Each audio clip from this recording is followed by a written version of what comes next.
আমাদের পক্ষ থেকে আমরা চাই রাষ্ট্রীয়ভাবে যেন হাদিকে যারা হত্যা করেছে তার সঠিক বিচার যেন হয়।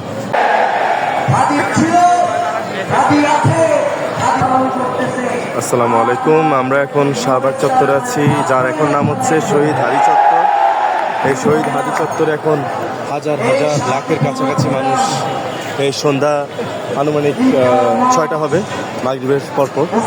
তো মানুষের মনে যে জোশ, যেই একটা তীব্র ক্ষোভ, বিচার পাওয়ার যে তীব্র আশা, যার ফলশ্রুতিতে এত মানুষ নিজেদের কাজকর্ম ফেলে হাদিকে ভালোবেসে, বাংলাদেশপন্থী মানুষজন বাংলাদেশকে ভালোবেসে আজকে সবাই শাহবাগ চত্বরে 36 জুলাই সামনে আমরা দাঁড়িয়ে হয়েছি সবাই এখন, যার নাম শহীদ হাদি চত্বর।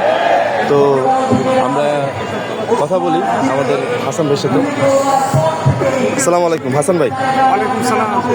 কেমন আছেন? আছি আলহামদুলিল্লাহ। হাসান ভাই, আমরা এই মুহূর্তে দাঁড়িয়ে আছি শহীদ হাদি চত্বরে। বলেন, এই অনুভূতিটা কেমন? এটা ভাষায় প্রকাশ কিভাবে করতে চান আপনি, বলেন। এটা তো কোনোভাবে ভাষায় প্রকাশ করার মতো না। একটু জোরে বলেন।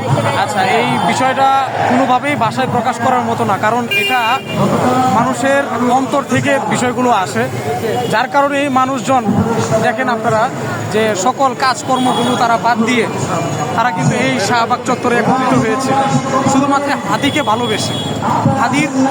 হাদির কথাবার্তা, হাদির কোনো ধর্ম বা অন্য কোনো কিছুকে তারা না, বরং হাদি তো সকল মানুষকে নিয়েই সে এগিয়ে যেতে চাচ্ছিল, সকল মানুষকে নিয়েই সে সামনে বাড়তে চাচ্ছিল।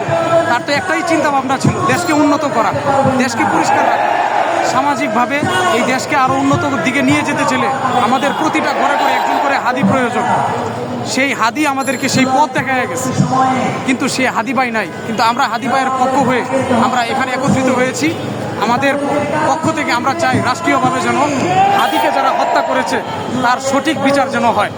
হাদি ভাইয়ের শেষ ইচ্ছা এটাই ছিল যে আমাকে গুলি করে মারা হোক, কিন্তু যারা আমাকে হত্যা করেছে তার যেন সঠিক বিচারটা হয়, কোনো জুলুম যেন এই দেশে আর না হয়। একটা ছোট বাবু এখানে এসেছে, সেও হাদিকে ভালোবাসে,